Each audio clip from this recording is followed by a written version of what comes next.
Okay, so I'm in Maya, and I haven't really modeled in Maya in probably like 10 or 15 years. So this is relatively, it's a refresher as opposed to being new.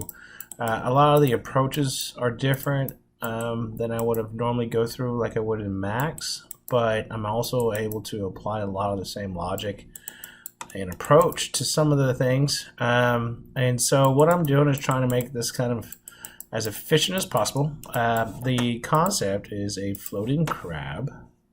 It's a design I did years ago. Should go back. Go to personal. I believe it's 709. Yeah. So I'm doing this in class, but there's the actual original concept art. It's a monster, floats in the water, floats in the air, but it's just like a hermit crab, except the air sac is actually part of the actual body.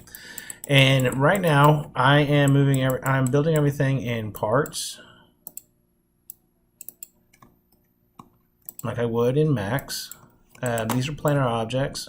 There's the gas bag. That's actually a sphere that I've reduced down in size and in tessellation. Where are you? God, Maya's so weird. Bevel history. I may ever be gone.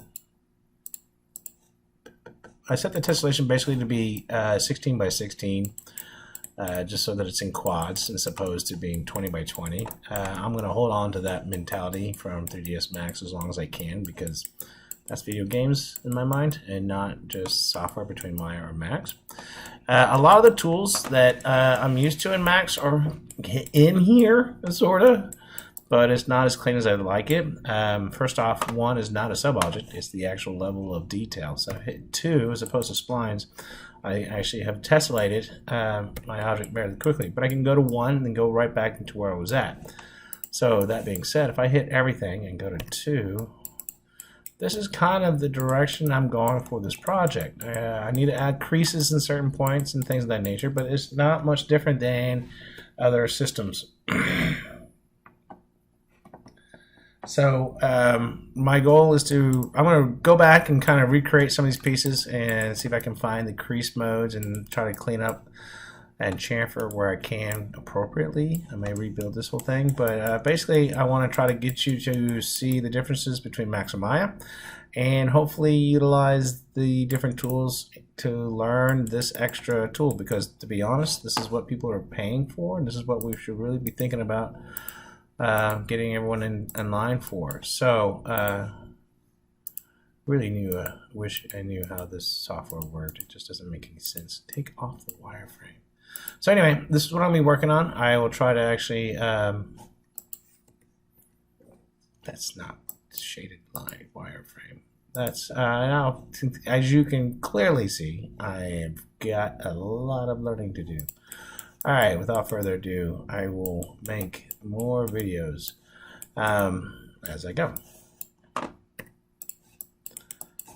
Cool. Okay, so what I want to do is talk about how we can kind of navigate Maya in the modeling side of things. First off, it's good to be in the modeling mode. Maya has a few menus that are consistent across all of these options. These are basically software options. And then you've got different modes for different setups, and you can create your own. Maya is completely customizable, just like every other software we've got. In the modeling, what we've got is the tools that we're going to use is edit mesh tools, mesh display, curves, surfaces, deform, and UVs. We're not going to worry about the curves and surfaces too much, or the deformations, or the deform we will, because there's things in there like blends and things like that. But we'll get into that. UVs, of course, we want to play around with. I recall this being basically ripped away from the UV editor that's in 3ds Max. I haven't looked at these things, but it looks like things I need to look at. I have never used these. That's the renderer. So in here, also, if I press and hold spacebar, I've got the same menus up here I have down here. I've had professors that I've worked with in the past to disable everything off of this. The only thing you get is the actual spacebar. And as you can see, the spacebar will actually toggle. It's like Alt W in 3ds Max. The spacebar is fast.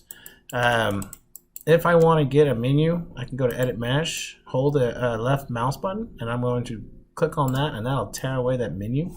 And so what I'll do is I'll stack it over here somewhere if I need it. I find myself using this a lot because if I go in here and into the modeling tools, I got some tools, but there's a lot of tools in here that I'm going to use as well. So if I had an opportunity to take this and customize it more, I would definitely spend the time to do it. But I'm going to hold off on that can of worms and just stick to just figuring how to get these pieces to work together and weld everything up. So in my approach, I'm doing everything else similar to what I would do in Max. I haven't found the actual viz layers. I know they're in here somewhere. I hadn't even thought about it. I should probably get that up.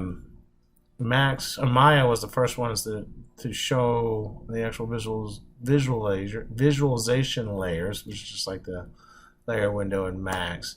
That allows us to actually, I don't know where it's at. I gotta find it. It allows you to basically put things and hide things, freeze things, and freeze transforms and things of that nature.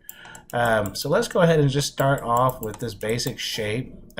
This concept art, this is the gas bubble sitting flat, and I was thinking in recent terms that if it was actually really floating, then this would actually be up top, and then these guys would actually rotate. Oh, here we go. And these would actually rotate down. But since everything's rotating on the actual object axis and not on the actual selection axis, can't rotate it directly. I'll have to group it or something. I'm not doing that yet. I'm not combining them. I can group them. It's the same thing in Max. With Max, it's got me in a bad habit of groups. Groups just can completely destroy a scene, so I try to avoid them. All right, so let's make this gas bag real quick. So let's see what we can do with the base object in Maya. Up here in this left-hand panel where we got curves and surfaces, these are NURBS. We're not going to work with these right now. We're going to stick with poly modeling, and I'm just going to throw a sphere in there. And so a default sphere gets tossed in there. I believe that every time I click the button, it's going to give me the exact same sphere in the exact same location. Let's go into channel box, and nope, modeling tools, nope, attribute editor. All right, so here's the thing where it gets real confusing with this software, because you got a polysphere, and that talks about location, scale, and everything else that we can go into. I haven't even played with a lot of these buttons. We'll be able to play with pivots just like we can in Max here in a little bit. So if we go into here, while I still have the sphere basically set up, I haven't done the duplicates. Polysphere 2, which is actually, this is Polysphere 1 over here. Polysphere 2 has subdivision axis and height, and I set those, I think, to either 16 or 8. I think actually I did 8. Did 8 and 8. Yeah, and I did that real low poly for the very specific reason of actually being able to control it later. I could even probably put that at 16. Oh, not that one. And get a little more roundness out of it, but and this is what you'd see in 3ds Max for a 16-sided cylinder or sphere, excuse me.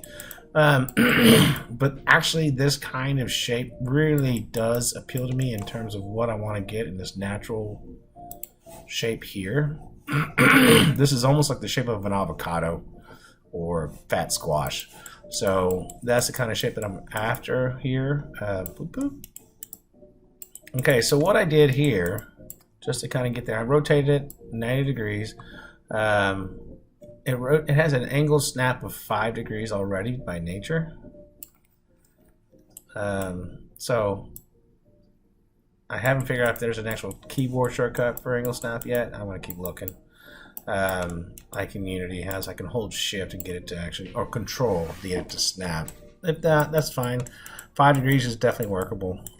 From here I scaled a little narrow.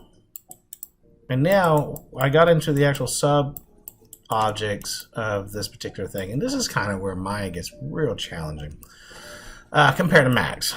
It's not wrong, it's not bad, it's just different. So if I right click and hold it, Now I've got my actual sub-object set up. I got edges, faces, vertices, vertex face, which I never understood. Object mode, which is the base object. So if I go to edge, I can select edges and do things. All right. Another thing is quirky about Maya. If I select here and I hold Control, it'll deselect. If I go here and hold Shift, it'll deselect. So why they actually have a deselect and a select and not select, hold Shift and it just deselects. Don't understand why that I can't hold Shift and then add to my selection while overlapping. That's something about Maya that I just don't understand. And if there's a button click for that, great. That would be very helpful. Another thing that gets kind of difficult in Maya, if I right click into my transform tools over here, I'll get this pop up. I'm sorry, double click on it. Get this pop up. And that's where I can control where my pivot point is and which direction it's facing. All right, so let's go back to object and let's close that. Go to object mode by right clicking. I'm just going to rotate this arbitrarily. All right, and I hit move. And you can see the move is set up globally. It's set up to the world. Scale is set up locally. So if I double click there, so it's set to object. I click W to move tool, set the world. Set E for rotate, that's set the world. This is not a whole unlike Max, but I can definitely change this to object, and so now my rotation tool will go back to it. But that's the only way I've seen to get to those actual tools, and that's annoying as all get out for me. But I end up having a bunch of pop-ups all the time with Maya.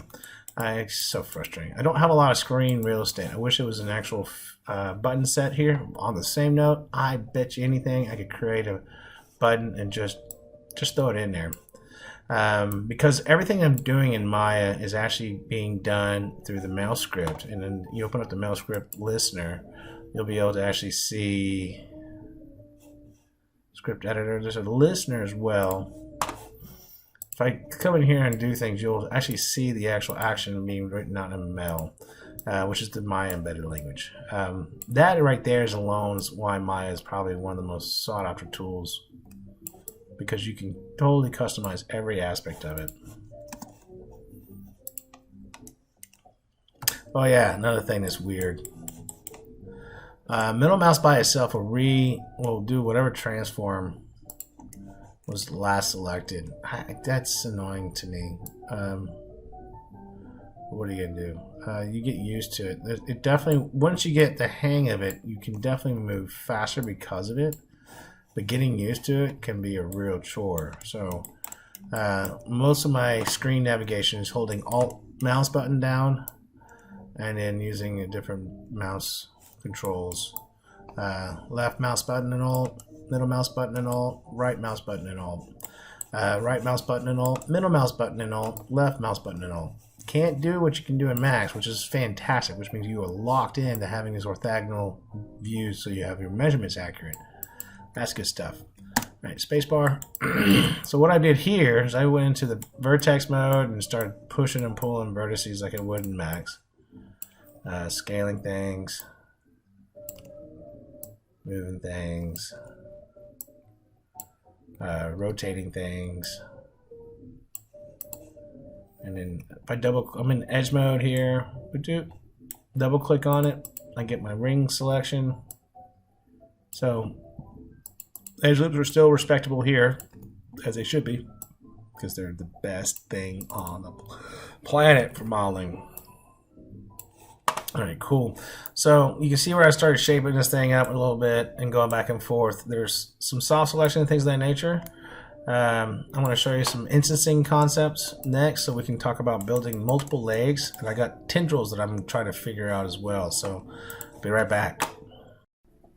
Okay, so